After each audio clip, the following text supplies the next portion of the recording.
Homage to Samattabhadra. Primordial Lord, vast unbounded ocean of unsounded depth, filled with qualities of wisdom and of love. Wish-fulfilling wellspring of the Buddhas and their heirs, who send forth massing clouds of joy and benefit. To you I bow.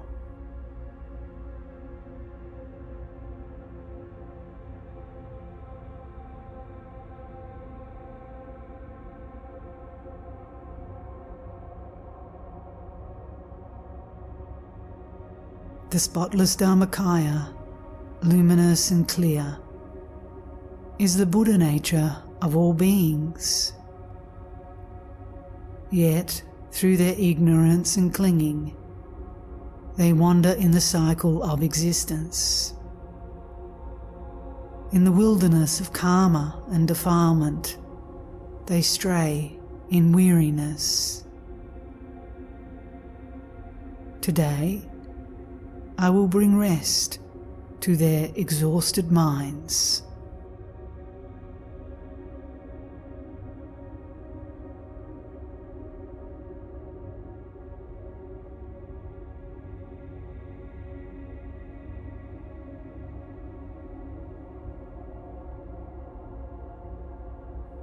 My friends, your human form, endowed with precious freedoms and advantages, of all the 6 migrations, is the one most difficult to find.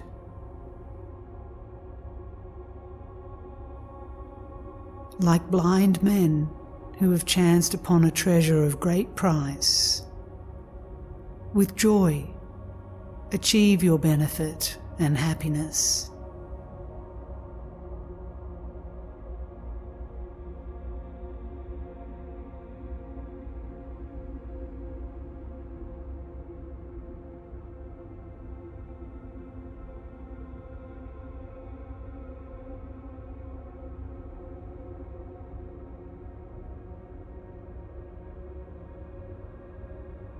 What are they then, these freedoms and advantages?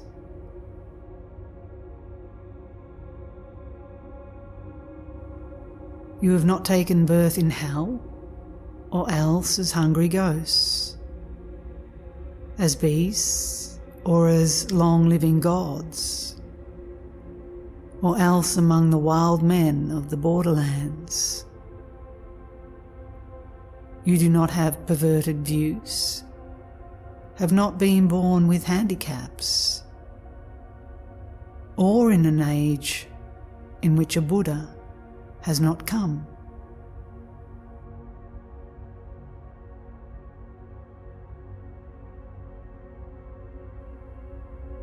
From these 8 unfree states, you are completely free. You have been born in human form and in a central land. Your faculties are whole, your lives unmarred by evil ways, and in the doctrine you have confidence. The 5 great personal advantages are all complete in you.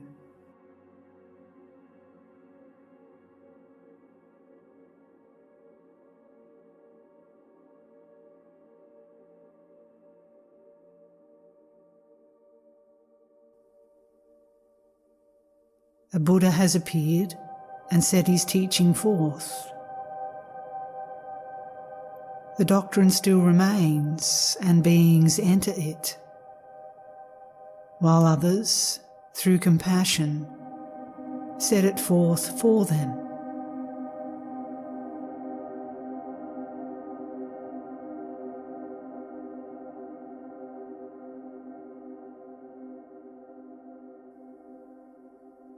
Such are your 5 advantages of circumstance. In you, the 18 freedoms and advantages are all complete, and therefore here and now. Exert yourself wholeheartedly and win your freedom.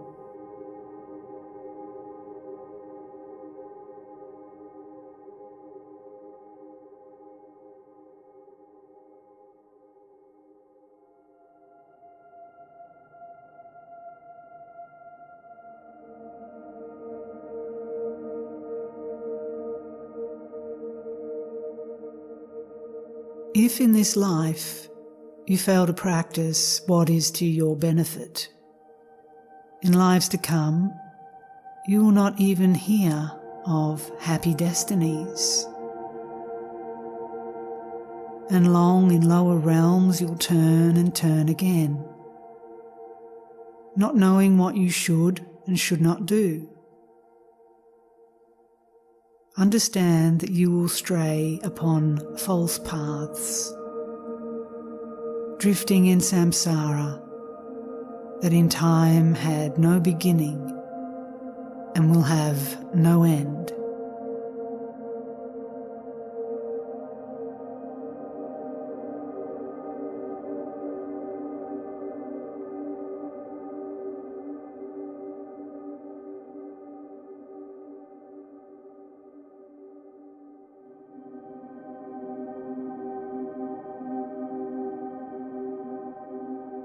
So now, while you are free and independent,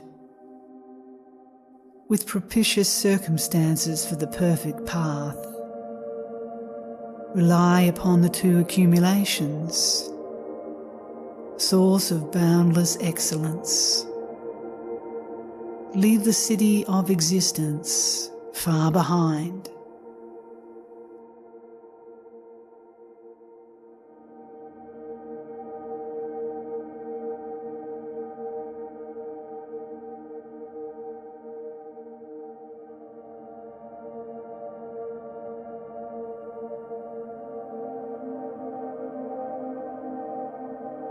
If now that you have found a precious boat, you fail to cross samsara's shoreless sea, how will you fare, tossed endlessly on waves of torment and defilement?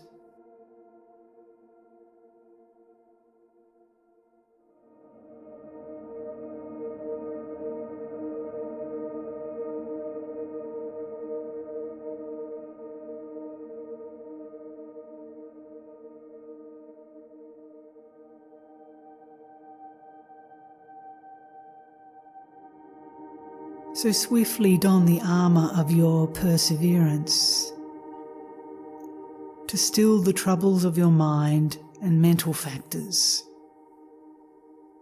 Climb the upward path of primal wisdom's stainless clarity and implement unceasingly the ways to your enlightenment.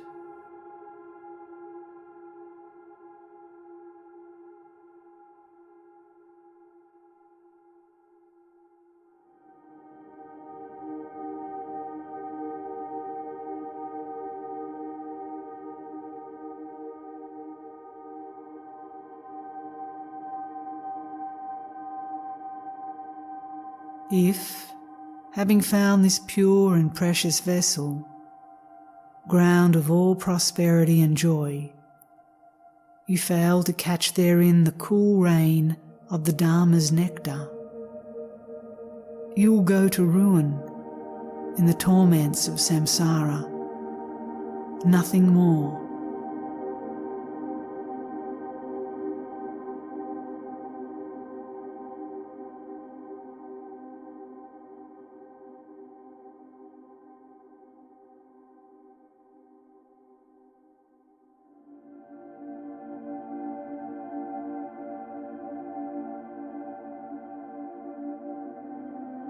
From massing clouds of benefit and joy, of glorious great bliss, a plenteous rain, primordial wisdom's cooling stream, falls down upon the ground of freedoms and advantages, the limpid minds of wandering beings.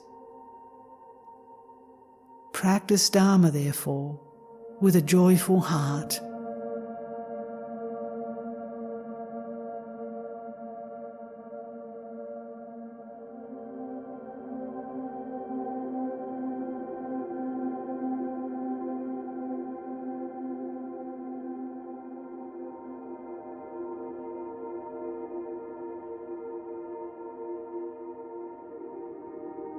As the teacher of both gods and humankind has said, a turtle could, by strange chance, place its neck inside a yoke adrift upon the ocean's waves. A human life is yet more difficult to find.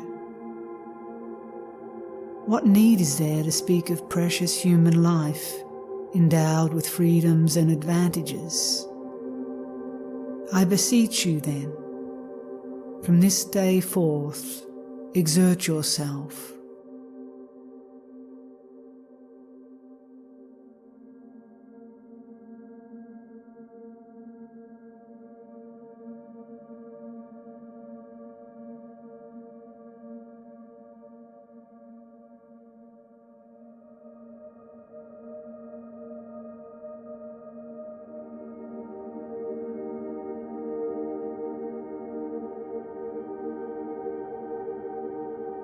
Three kinds of human life may be attained: mere, superior, or that which is most precious.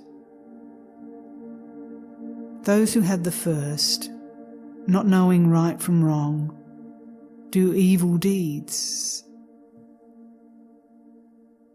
And though their faculties are whole, they're only human in the commonly accepted sense. They may be born within a central land, and yet they act like savage borderers.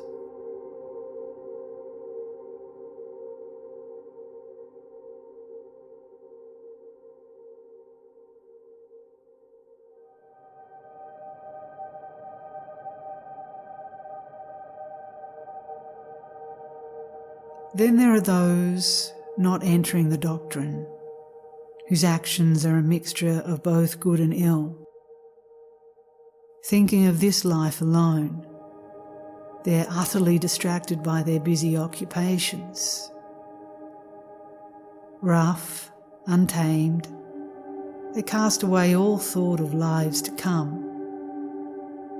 They do not strive for freedom. Though the Dharma they may hear, their state is not supreme, but mediocre. To some slight good they may at times incline. More often their mind's sight is veiled by negativity. They have the semblance of practitioners, and yet what good do they achieve for others or themselves? Whether they assume the guise of monks or laity, they are a little higher than the beings in the lower realms. And so the conqueror described them as superior.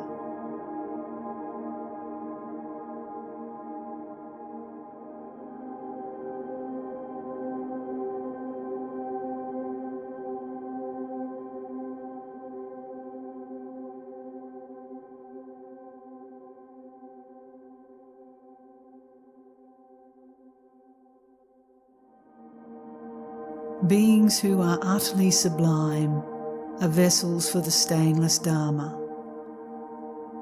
Through learning and reflection, they attain its essence.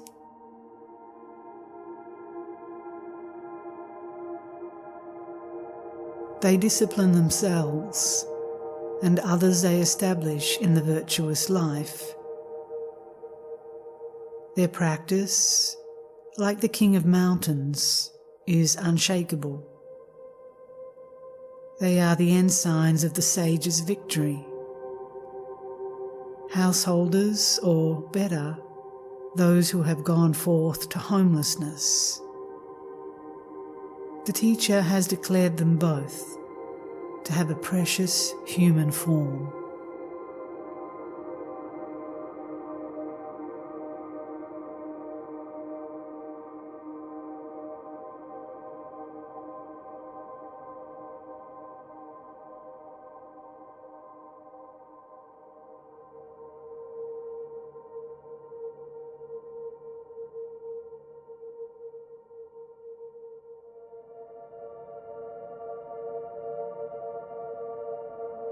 Therefore, you who are within the Dharma, bend your ears to Dharma of the high and perfect ones, that following this Dharma you might practice well.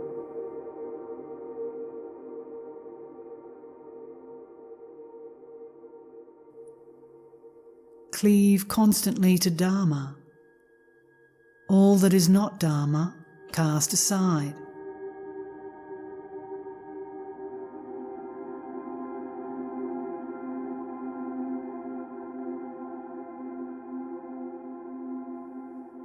Accomplishing the Dharma's sense, remain within the Dharma,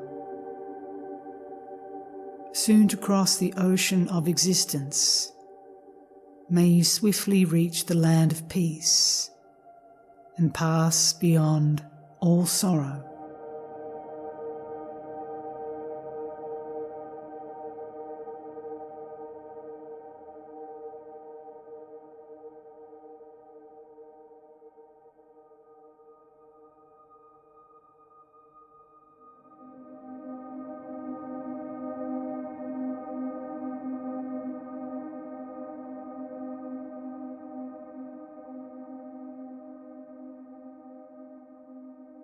If those who are now human fail to practice virtue, they are fools and stupid, nothing else.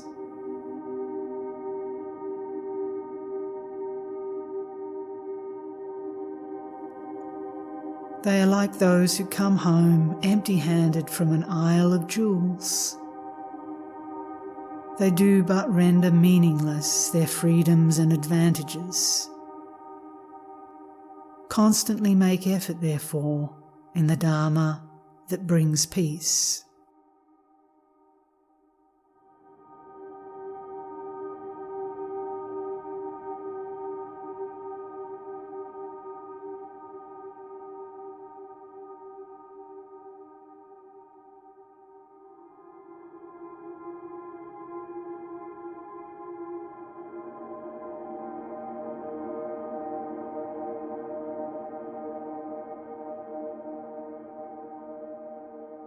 The Dharma is dependent on the mind. The mind depends on freedoms and advantages. All arise dependently. So now, when cause and many circumstances meet, subdue your mind. This is the Dharma's essence.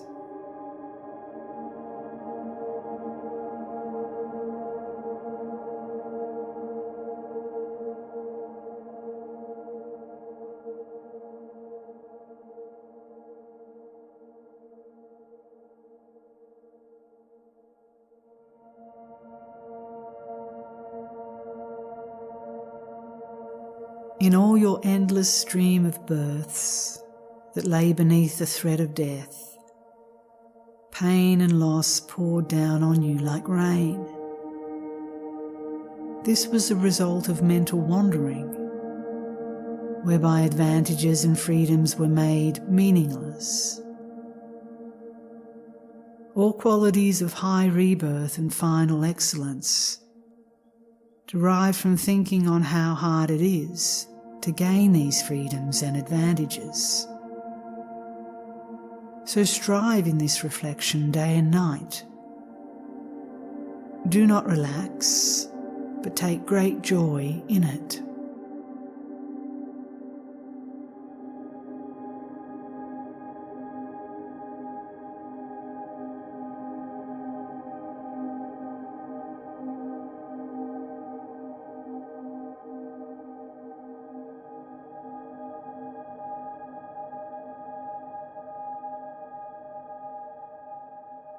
To see the Buddha in this life is meaningful. To hear the Dharma and to practice it is also meaningful.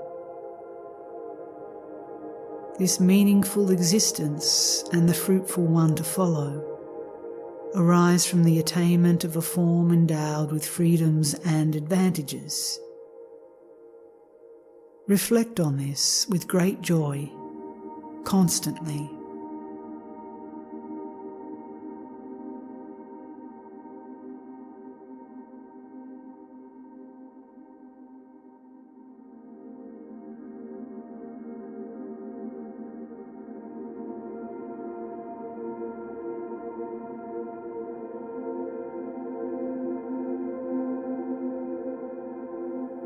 In the midst of Shravakas, Pratyeka Buddhas, Bodhisattva heirs, our Lord, the first of beings in this world endowed with godly realms, declared that the immortal nectar of enlightenment derives from the supremely precious human form.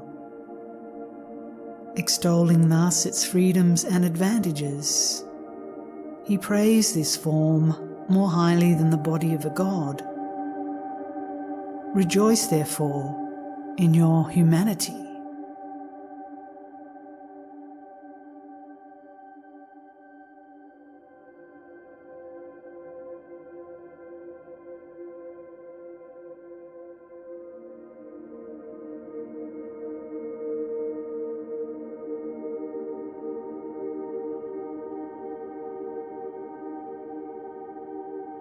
The ground of primal wisdom, where the truth beyond all concepts is beheld, is reached more easily by humans than by gods.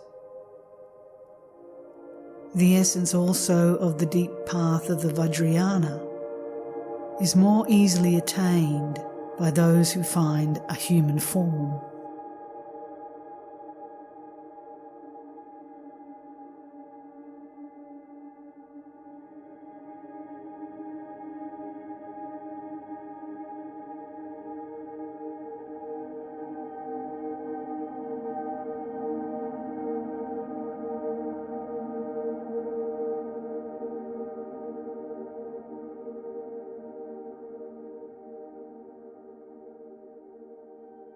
The basis of the Dharma of both great and lesser vehicles is said to be supremely noble. This human state, endowed with freedoms and advantages.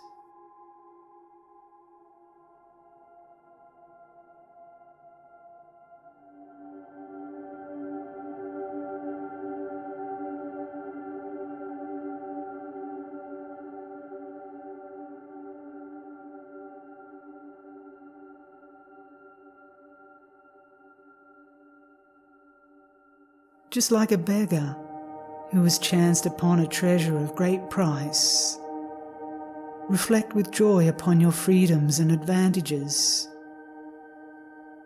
In doubt and apprehension that you might be dreaming, implement the sacred Dharma, source of happiness and benefit in this and future lives.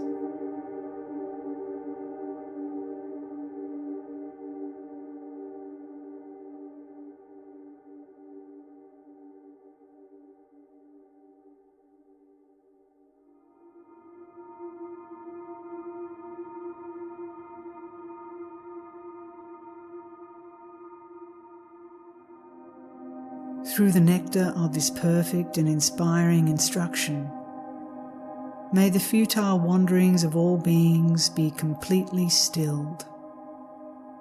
May they go to forest solitudes, and weary of their gross and wild defilements, may their minds today find rest.